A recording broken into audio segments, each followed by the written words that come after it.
Bismillahirrahmanirrahim. Assalamualaikum warahmatullahi wabarakatuh. Alhamdulillahirabbil alamin wassalatu wassalamu ala sayyidil mursalin wa ala alihi wa sahbihi ajma'in. Allahumma rabbi shrah li sadri wa yassir li amri wa hlul 'uqdatam min lisani yafqahu qawli. Amma ba'd. Baik, di sini kita akan melanjutkan sesi berikutnya, yakni sesi sistem informasi manajemen dengan pembahasan menggunakan sistem informasi untuk mencapai keunggulan kompetitif. Berikut materinya. Nah, hampir di setiap industri yang Anda pelajari, kita akan menemukan beberapa perusahaan memiliki kinerja lebih baik ketimbang perusahaan lainnya. Selalu ada perusahaan yang memiliki kinerja luar biasa. Di bidang otomotif, Toyota dianggap sebagai pemain ulung. Di bidang penjualan retail secara online, Amazon adalah pemimpinnya. Di bidang retail, Walmart yang memimpin sebagai perusahaan retail terbesar di dunia. Di bidang musik, online ada Apple to iTunes, dianggap sebagai pemimpin bangsa pasar yang menguasai lebih dari 70% penjualan musik digital di seluruh dunia. Dan di dalam teknologi, mesin pencari tentu Google sebagai pemimpinnya.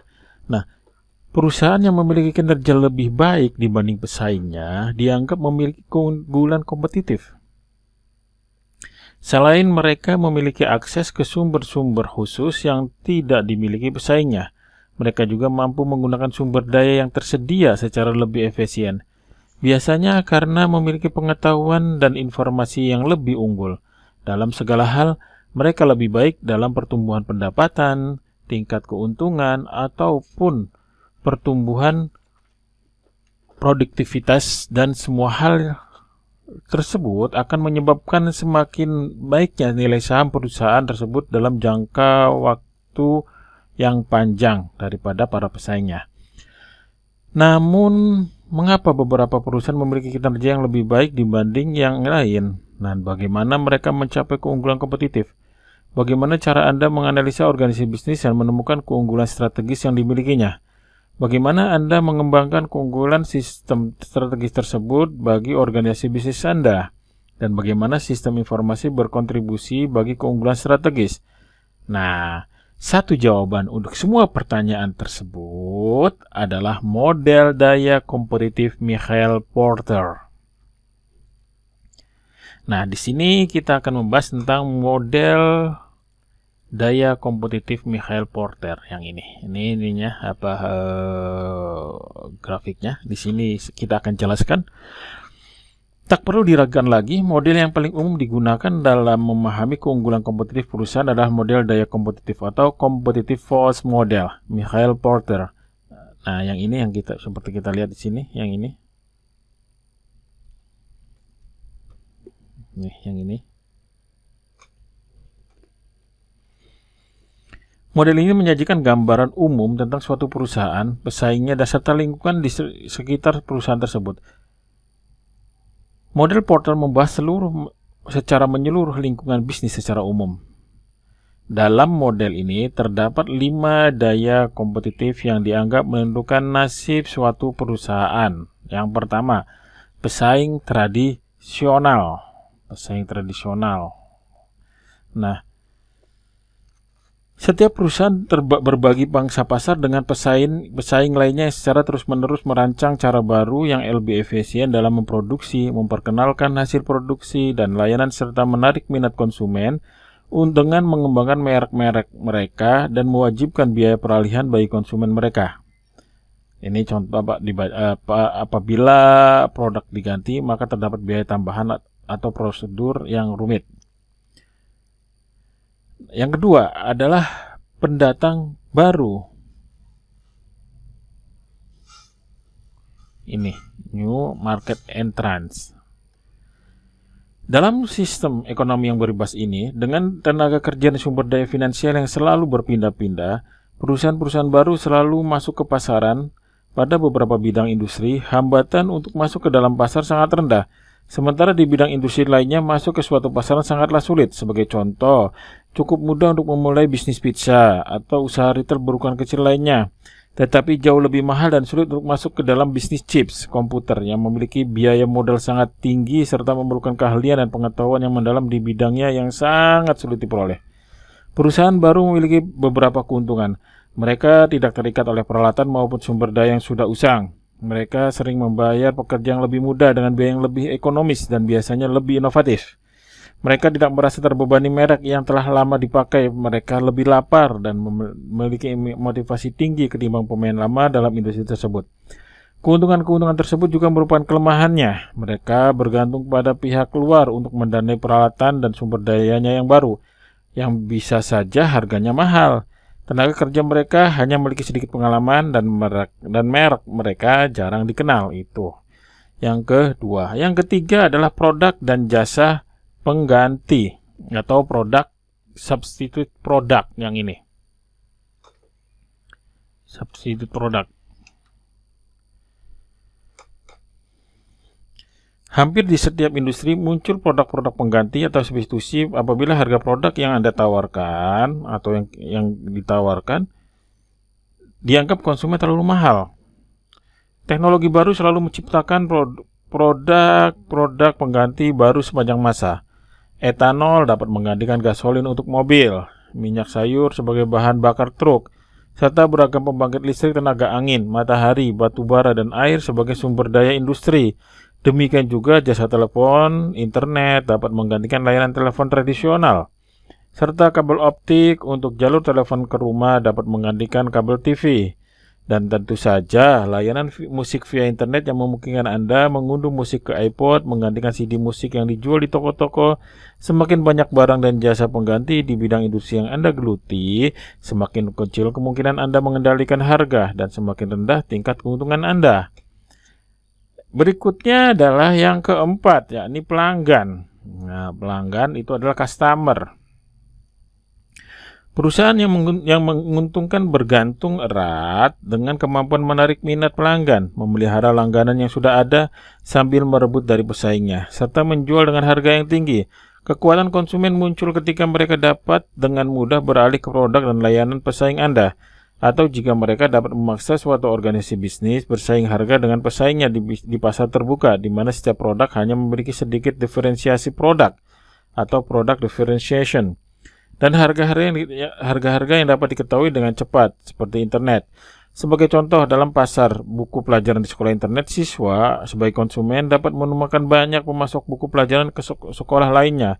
Dalam kasus ini, pelanggan siswa memiliki kekuatan yang besar terhadap perusahaan buku yang dipakai sebelumnya. Nah, yang berikutnya adalah yang keempat, yang kelima adalah pemasok atau supplier. Kekuatan pasar yang dimiliki pemasok dapat berdampak signifikan kepada keuntungan perusahaan, terutama ketika perusahaan tidak bisa menaikkan harga secepat yang bisa dilakukan pemasok. Semakin beragam pemasok yang dimiliki perusahaan, semakin besar kendalinya terhadap harga, kualitas, dan jadwal pengiriman dari pemasok. Sebagai contoh, perusahaan pabrikan komputer, Jingjing atau laptop, selalu memiliki banyak pemasok yang bersaing dalam menyediakan komponen-komponen penting seperti keyboard, hard drive, dan layar monitor. Selanjutnya, kita akan masuk ke penjelasan strategi sistem informasi terkait daya kompetitif. Yang ini.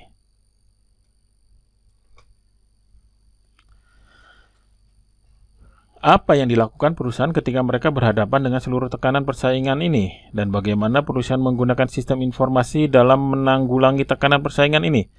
Bagaimana Anda mencegah masuknya barang pengganti dan menghambat masuknya pendatang baru? Nah, di sini ada 4 strategi umum yang masing-masing menggunakan sistem dan teknologi informasi, yakni biaya kepemimpinan atau manajemen yang rendah, diferensiasi produk, fokus pada ceruk pasar, serta meningkatkan keakraban dengan pemasok dan pelanggan. Ya, kita bahas satu-satu. Yang pertama adalah biaya kepemimpinan atau manajemen yang rendah.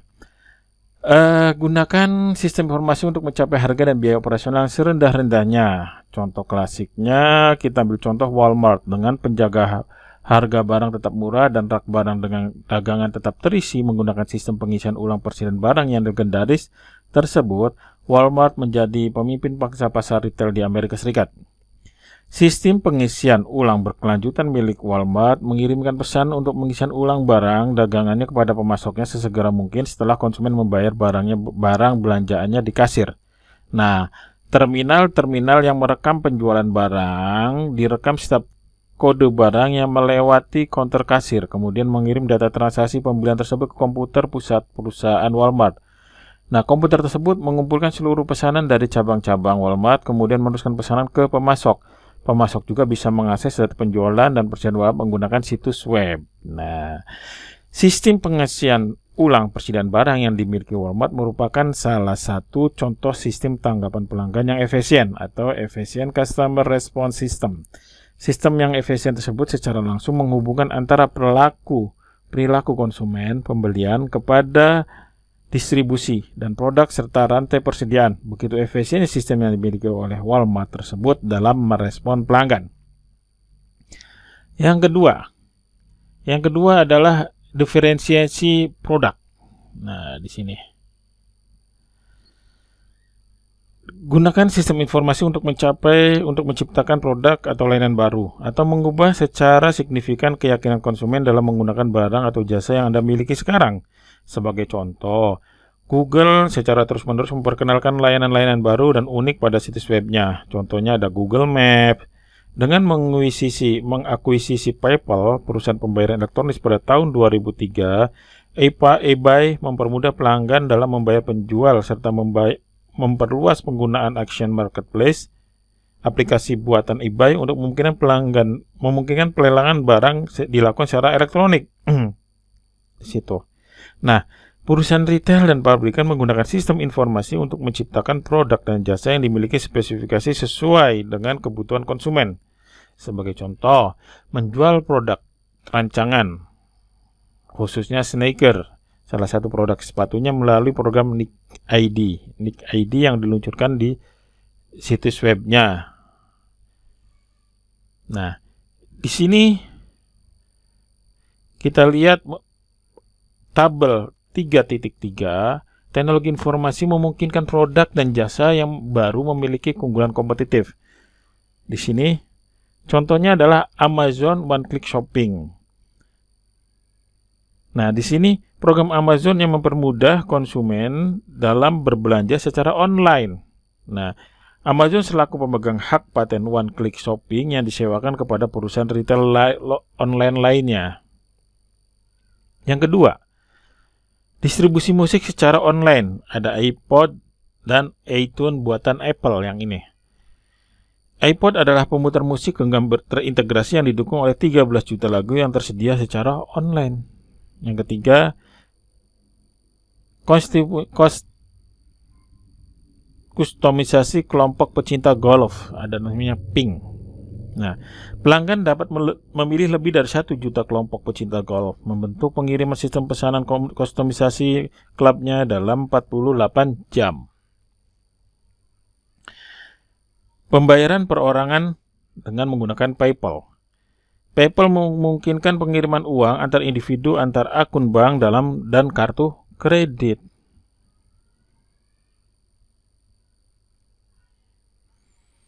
Nah, berikutnya kita akan masuk ke fokus pada ceruk pasar. Nih.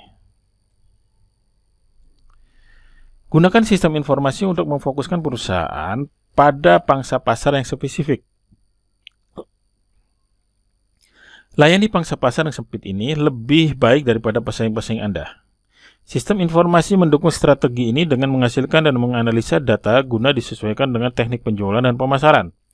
Sistem informasi memungkinkan perusahaan menganalisa pola pembelian konsumen, selera, dan hal-hal yang disukai secara lebih jelas sehingga perusahaan mampu mempromosikan kampanye iklan dan pemasaran secara terfokus dan terarah.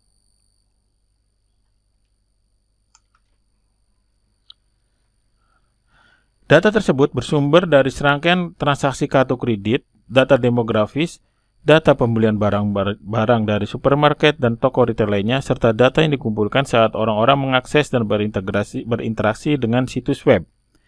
Perangkat lunak yang mutakhir akan menemukan pola-pola yang terdapat dalam data berkapasitas besar dan menyimpulkan aturan-aturan untuk membimbing dalam pengambilan keputusan. Analisa data semacam ini akan menuntun para gaya pemasaran yang bersifat perorangan yang memberikan pesan berdasarkan hal-hal yang disukai seseorang. Contoh, sistem on queue milik Hilton menganalisa hal-hal yang disukai tiap tamu dan menentukan tamu-tamu yang paling menguntungkan. Hilton menggunakan informasi tersebut untuk memberikan lebih banyak akses dan layanan kepada tamu-tamu yang mendatangkan keuntungan, seperti jadwal check-out yang lebih panjang, sistem manajemen hubungan pelanggan, atau customer relationship (CRM) terkini yang dilengkapi dengan kemampuan analisa jenis data yang membutuhkan analisis intensif. Nah, berikutnya adalah memperkuat keakraban dengan pelanggan pemasok.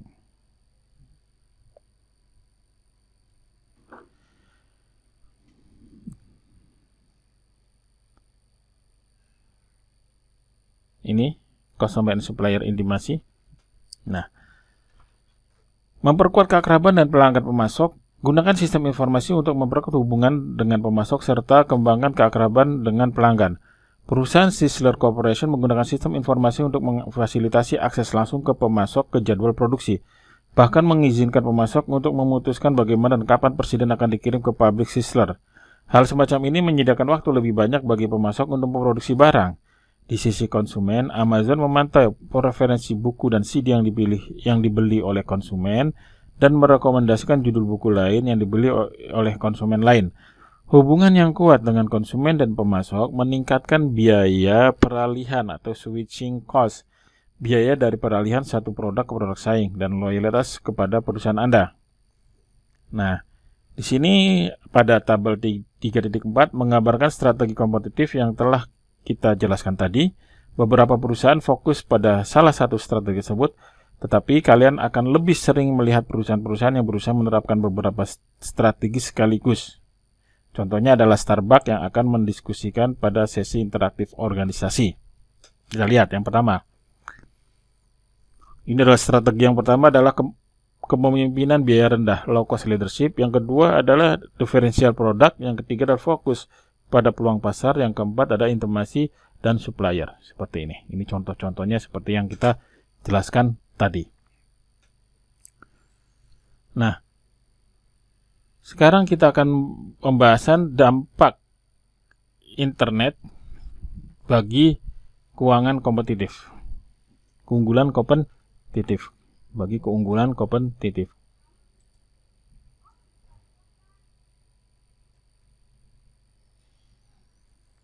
Nah, pada pembahasan ini, dampak internet bagi keunggulan kompetitif, kita pindahkan yang ini.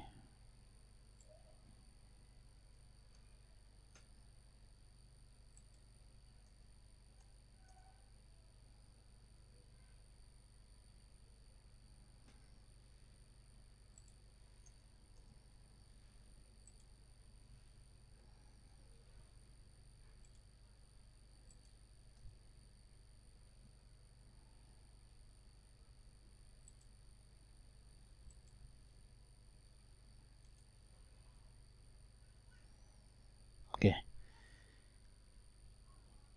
Karena internet, daya kompetitif yang dimiliki perusahaan tradisional masih bisa digunakan dalam beroperasi. Tetapi persaingan kompetitif menjadi semakin ketat. Kita lihat di Porter 2001. Teknologi internet dibuat berdasarkan standar internasional yang dapat digunakan perusahaan manapun. Mempermudah pesaing berkompetisi dalam harga serta mempermudah pesaing baru masuk ke dalam pasar. Karena informasi tersedia bagi setiap orang, internet memperkuat daya tawar pelanggan. Pelanggan dapat dengan cepat menemukan penyedia barang atau jasa yang memiliki barang harga paling murah di situs web. Laba semakin tertekan. Nah, kita lihat di tabel 3.5, dampak internet pada daya kompetitif dan struktur industri. Pada tabel tersebut, merangkum dampak-dampak yang berpotensi negatif dari kehadiran internet bagi organisasi bisnis yang didefinisikan oleh Michael Porter. Nah, internet hampir meluluhlantakkan beberapa industri dan mengancam sebagian lainnya.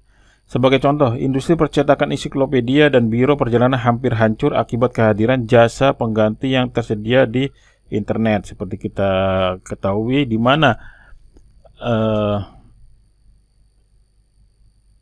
aplikasi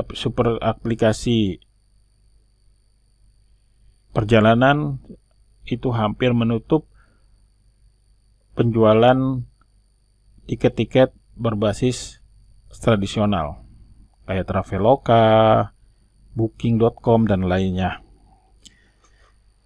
Dengan demikian, internet juga memiliki dampak yang signifikan bagi industri retail, musik, buku, perantara retail, perangkat lunak, telekomunikasi, dan surat kabar. Nah, bagaimanapun, internet telah menciptakan pasar baru secara keseluruhan dan menciptakan dasar bagi ribuan produk, layanan, dan model bisnis baru, serta menyediakan peluang baru dalam membangun merek dengan jumlah pelanggan setia yang sangat banyak, seperti ada Amazon, eBay, iTunes, YouTube, Facebook, Instagram, TikTok, dan lainnya. Dalam hal ini, internet mengubah seluruh industri dan memaksa perusahaan mengubah cara mereka dalam menjalankan bisnis. Nah, ini intinya pada tabel 3.5. Daya kompetitifnya adalah produk pengganti atau jasa. Dampak internet adalah memungkinkan produk baru untuk muncul dengan pendekatan baru untuk bertemu dan memenuhi kebutuhan serta melakukan fungsi-fungsi. Daya kompetitif yang kedua adalah kekuatan tawar-menawar pelanggan. Impaknya adalah ketersediaan harga dan informasi produk secara global menggeser daya tawar kepada pelanggan. Berikutnya adalah kekuatan tawar-menawar pemasok. Nah, dampaknya adalah pengadaan melalui internet cenderung meningkatkan kekuatan tawar atau pemasok. Pemasok dapat juga mendapat keuntungan dari berkurangnya hambatan untuk masuk pasar dan dari kehancuran distributor dan perantara lain yang berdiri di antara mereka dan pengguna mereka. Berikutnya adalah ancaman pendatang baru. Nah, internet mengurangi hambatan untuk masuk seperti kebutuhan untuk tenaga pemasar, akses ke saluran, aset fisik, menyediakan teknologi untuk menjalankan proses bisnis yang membuat hal-hal lain lebih mudah untuk dilakukan. Dan posisi dan persaingan antara pesaing yang ada. Memperluas pasar geografis, meningkatkan jumlah pesaing, dan mengurangi perbedaan antar pesaing. Membuatnya lebih sulit untuk mempertahankan keuntungan operasional, menempatkan tekanan untuk bersaing pada harga.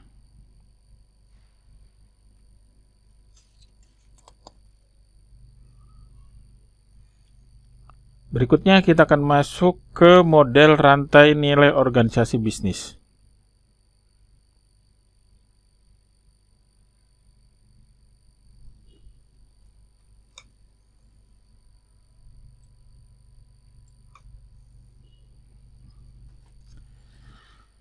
Meskipun model Porter sangat membantu dalam mengidentifikasi daya kompetitif dan menyajikan strategi umum, hal tersebut tidak menjelaskan secara spesifik apa tepatnya yang harus dilakukan, serta tidak tersedianya metodologi sebagai penuntun dalam mencapai keunggulan kompetitif. Jika tujuan Anda adalah untuk mencapai kinerja operasional yang memuaskan, dari mana kita akan memulai? Disinilah model rantai nilai yang dapat membantu. Model rantai nilai, di sini gambarnya, bisa kalian lihat.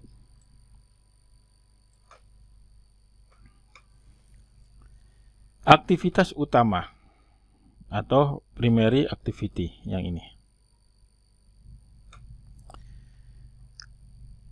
Sebagian besar berhubungan dengan produksi serta distribusi produk dan jasa yang dihasilkan perusahaan yang menciptakan nilai bagi pelanggan. Aktivitas utama ini diantaranya kegiatan logistik, baik ke dalam perusahaan maupun keluar perusahaan. Bagi kegiatan operasional, penjualan, pemasaran, serta pelayanan logistis ke dalam perusahaan atau inbound logistik, diantaranya menerima dan menyimpan bahan mentah untuk produksi, Kegiatan operasional mengubah bahan mentah ke dalam bentuk barang jadi. Logistik keluar perusahaan diantaranya mengeluarkan bahan mentah yang disimpan dan mendistribusikan barang jadi. Penjualan dan pemasaran diantaranya mempromosikan dan menjual barang yang dihasilkan perusahaan. Aktivitas pelayanan diantaranya perawatan serta perbaikan barang dan jasa yang dihasilkan oleh perusahaan. Nah, berikutnya adalah aktivitas pendukung. Yang ini, support activity. Aktivitas pendukung atau support activities memungkinkan aktivitas utama berjalan lancar serta terdiri atas infrastruktur organisasi seperti manajemen dan administrasi, sumber daya manusia, meliputi perekrutan, penggajian, pelayanan karyawan, teknologi, meningkatkan mutu produk dan proses produksi, dan penyediaan bahan baku. Sekarang kita dapat menanyakan setiap tahapan pada rantai nilai. Bagaimana kita dapat menggunakan sistem informasi untuk meningkatkan efisiensi bidang operasional serta meningkatkan hubungan dengan pemasok dan pelanggan? Hal ini akan mendorong kita untuk menguji secara kritis bagaimana kita melakukan kegiatan penambahan nilai pada setiap tahapan dan bagaimana proses bisnis dapat ditingkatkan. Kita juga dapat mulai bertanya bagaimana sistem informasi dapat digunakan untuk meningkatkan hubungan dengan pelanggan dan pemasok yang berada di luar rantai nilai perusahaan, tetapi memiliki pengaruh yang sangat penting bagi keberhasilan kita. Disinilah sistem manajemen rantai pasokan yang mengordinasi arus bahan baku ke dalam perusahaan, serta sistem manajemen hubungan pelanggan yang mendukung penjualan dan karyawan dalam hubungan dengan pelanggan. Nah, kedua sistem aplikasi yang paling banyak digunakan dihasilkan dari analisa rantai bisnis. Dengan menggunakan model rantai bisnis atau rantai nilai bisnis, kita akan membantu menemukan tolok ukur bagi proses bisnis dalam menghadapi pesaing, pihak-pihak yang berkaitan dalam industri, serta mengidentifikasi praktek penerapan berdasarkan pengalaman terbaik dalam industri. Nah, tolak ukur atau benchmarking merupakan kegiatan membandingkan efisiensi dan efektivitas pada proses bisnis dengan standar-standar yang ketat. Kemudian mengukur perbandingan kinerja proses-proses bisnis tersebut dengan standar yang diberlakukan. Penerapan praktek terbaik atau best practice biasanya diidentifikasikan oleh perusahaan konsultan, organisasi riset, lembaga pemerintah, serta asosiasi industri sebagai metode penyelesaian masalah atau solusi terbaik yang secara konsisten dan efektif mencapai tujuan bisnis. Nah, ketika kita telah menganalisa berbagai tahapan pada rantai nilai organisasi bisnis, kita dapat mulai mencari kandidat aplikasi sistem informasi yang akan kita terapkan pada organisasi. Kemudian, kita mencatat kandidat-kandidat aplikasi tersebut dan kita menentukan mana yang harus dikembangkan terlebih dahulu. Dengan melakukan peningkatan pada rantai nilai organisasi bisnis yang memungkinkan diabaikan oleh pesaing, kita dapat mencapai keunggulan kompetitif dengan mudah dengan memperoleh kinerja operasional yang memuaskan, menekan biaya, meningkatkan laba, dan membangun hubungan yang lebih dekat dengan pelanggan manapun dan pemasok. Jika pesaing kita melakukan peningkatan serupa, maka setidaknya kita tidak menjadi dirugikan dalam persaingan.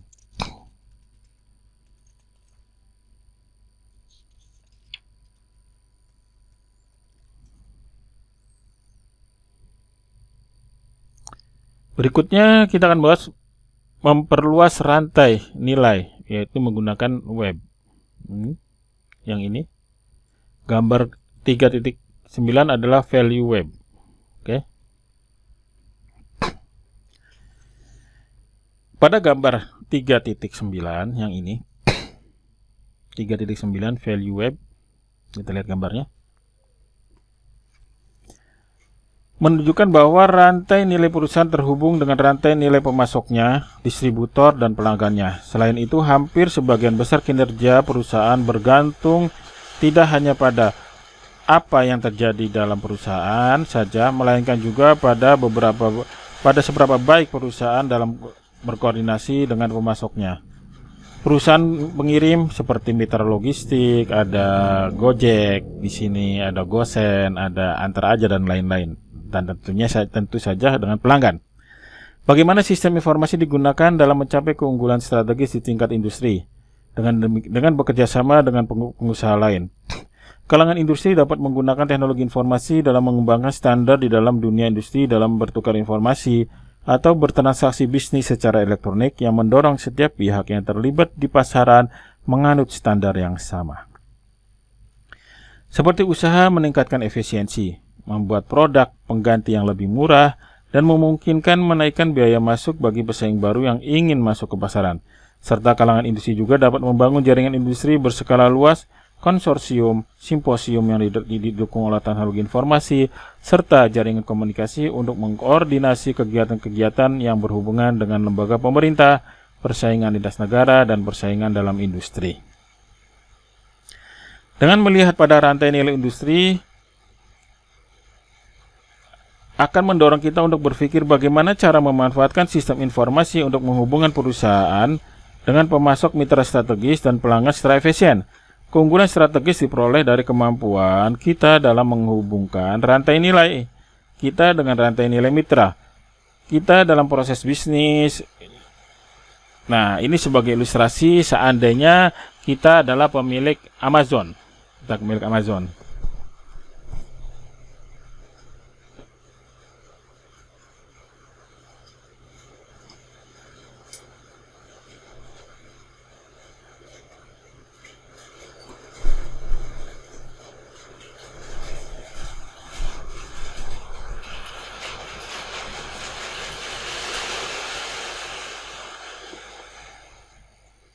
Jika seandainya kita adalah pemilik Amazon, maka yang pertama adalah mempermudah pemasok dalam menampilkan barangnya dan membuka toko di situs Amazon.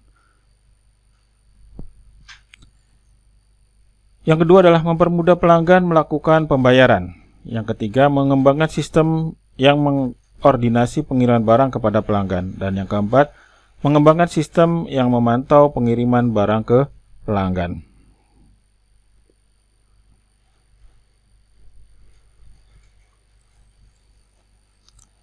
Teknologi informasi telah memungkinkan diciptakannya rantai nilai industri yang tersinkronisasi dengan kuat yang disebut dengan web value.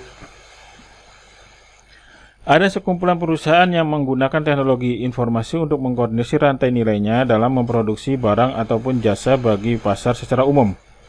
Web value lebih digerakkan berdasarkan pengaruh pelanggan dan beroperasi lebih ke arah fusion ketimbang rantai nilai tradisional lainnya. Pada gambar tersebut, gambar 310 yang ini, nanti kita akan masuk ke pembahasan sinergi. Yang di sini.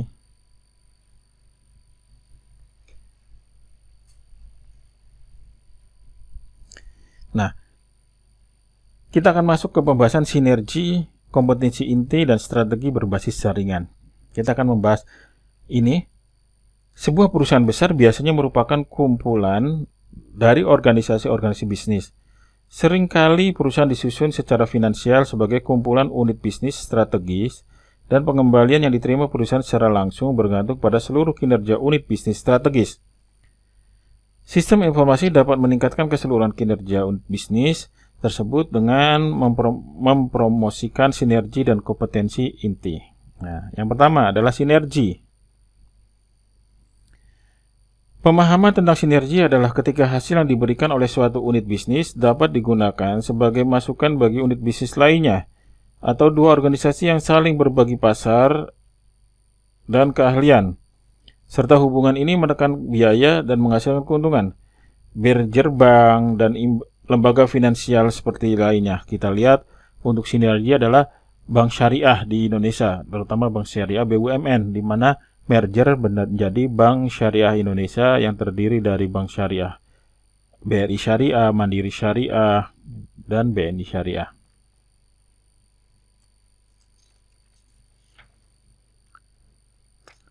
Salah satu kegunaan teknologi informasi dalam situasi yang terpadu ini adalah untuk mengikat kegiatan operasional dari unit bisnis yang terpisah-pisah sehingga mereka dapat bertindak dalam satu kesatuan. Oke. Berikutnya adalah menunjang kompetensi inti.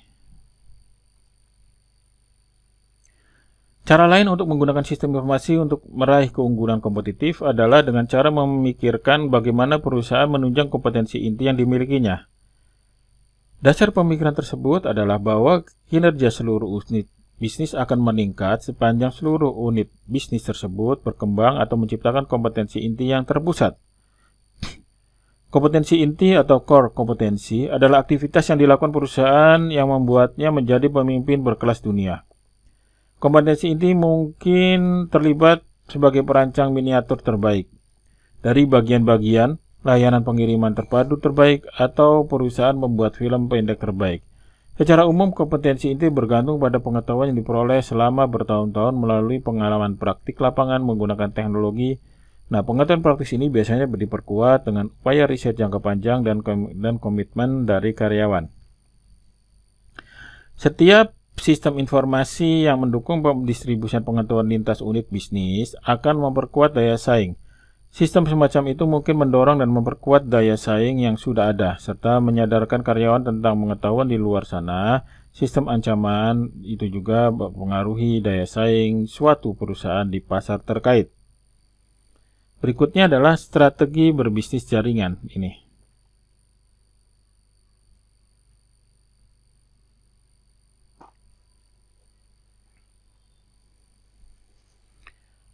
Kehadiran internet dan teknologi jaringan telah menginspirasi strategi meraih keunggulan melalui kemampuan perusahaan dalam menciptakan jaringan satu sama lain. Strategi berbeda atau strategi berbasis jaringan diantaranya adalah menggunakan jaringan ekonomi, model perusahaan virtual, dan ekosistem bisnis. Nah, kita akan membahas apa ekonomika jaringan. Model bisnis berbasis jaringan akan membantu perusahaan secara strategis dengan memanfaatkan keunggulan dari ekonomika jaringan atau network economics. Dalam ekonomi tradisional, ekonomi pabrik dan agrikultur, pengalaman tentang pengembalian dari hasil produk yang terus menurun, semakin berbanyak sumber yang digunakan untuk produksi, semakin rendah tingkat laba dari hasil produksi tersebut. Sampai suatu titik dicapai di mana bahan baku yang ditambahkan pada proses produksi tidak memberikan hasil tambahan apapun. Inilah yang disebut hukum pengembalian yang semakin menurun atau the law of diminishing return. Inilah dasar utama dari ekonomi modern. Dalam beberapa situasi, hukum ini tidak bekerja. Sebagai contoh, dalam sebuah jaringan, biaya menambahkan seorang partisipan adalah 0, di mana margin pendapatan pasti bertambah besar. Semakin besar jumlah pelanggan pada sistem telepon dan info internet, semakin besar nilai yang diperoleh seluruh partisipan karena setiap pengguna dapat saling berinteraksi dengan semua orang. Selisih biaya yang dikeluarkan tidak terlalu besar. Dalam mengoperasikan stasiun televisi dengan 1000 penonton atau 10 juta penonton, nilai suatu komunitas manusia bertambah berdasarkan jumlah, di mana biaya penambahan anggota baru tidaklah penting. Berikutnya adalah model perusahaan virtual. Model perusahaan virtual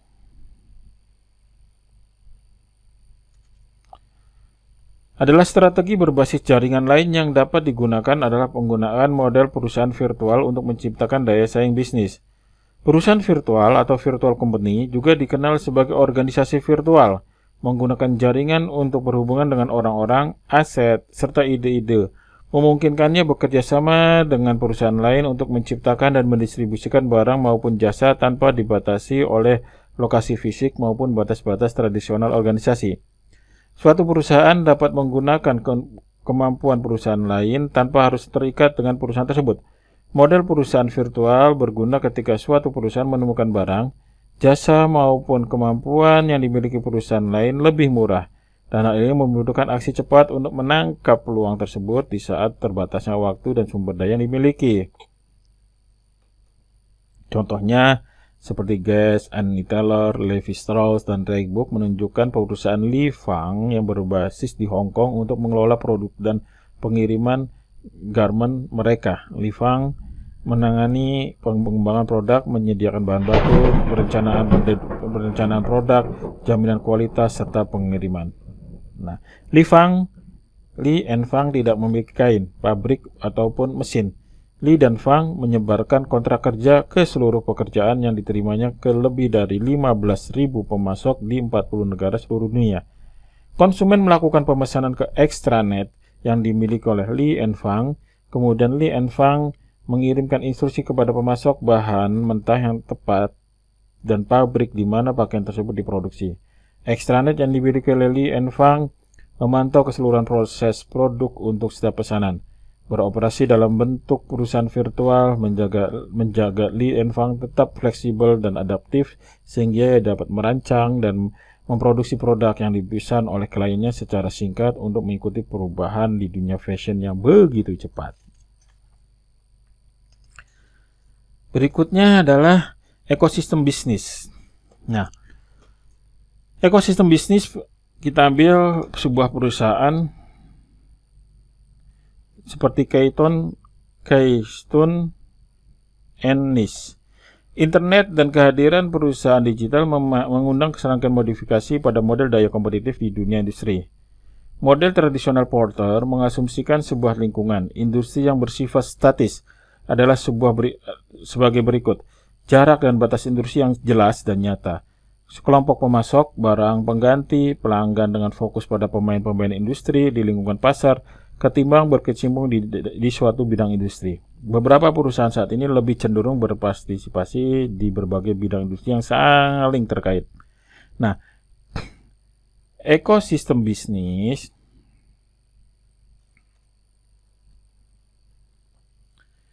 atau bisnis ekosistem adalah istilah lain dari jaringan intra-independen yang dilengkapi secara leluasa oleh pemasok, distributor, perusahaan alidaya, perusahaan layanan transportasi, dan pabrikan teknologi.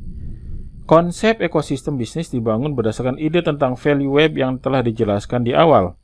Yang menjadi perbedaan penting adalah kegiatan kooperatif dilakukan antara banyak industri ketimbang sebagian besar perusahaan.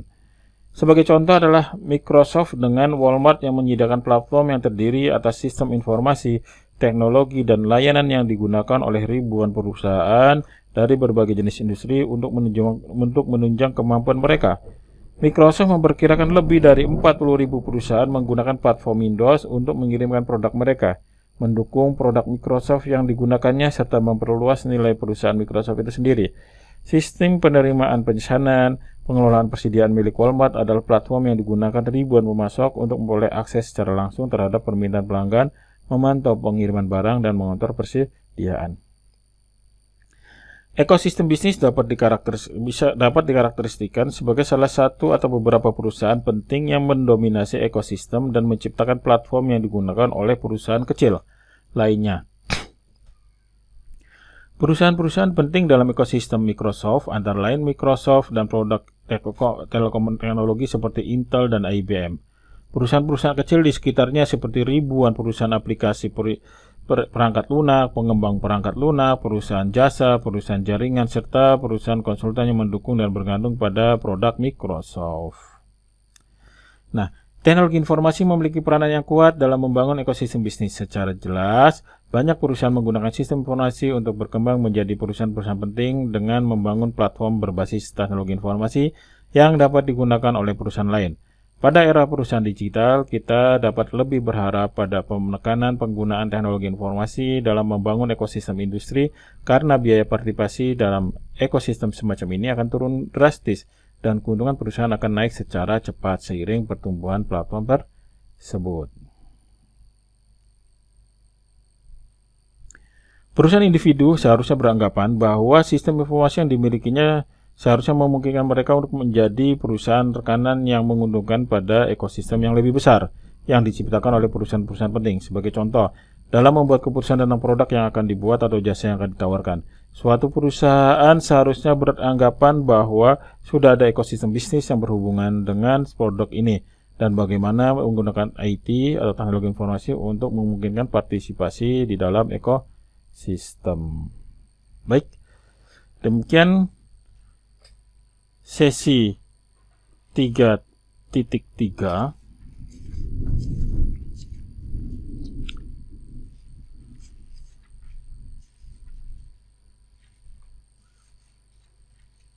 yang membahas tentang sistem informasi, keunggulan sistem informasi dan mencapai keunggulan kompetitif. Adapun berikutnya, jangan lupa usahakan kita mengisi latihan ini agar dapat mereview kembali pemahaman kita tentang menggunakan sistem informasi untuk mencapai keunggulan kompetitif. Berikut soalnya, bagaimana model daya kompetitif motor membantu perusahaan dalam mengembangkan sistem kompetitif dengan menggunakan sistem informasi. Ini yang pertama, berikut A, B, C, dan D, dan E. Yang kedua adalah bagaimana model rantai nilai dan model value web membantu organisasi bisnis dalam mengidentifikasi kesempatan dan menerapkan aplikasi strategi sistem informasi. Ini ada A, B, C, D, dan E, ada 5. Silakan kalian kerjakan latihan tersebut untuk mengulang kembali pada sesi penggunaan sistem informasi untuk mencapai keunggulan kompetitif. Kurang lebihnya saya mohon maaf. Akhirul kalam. Wabillahi taufiq wal hidayah. Assalamualaikum warahmatullahi wabarakatuh.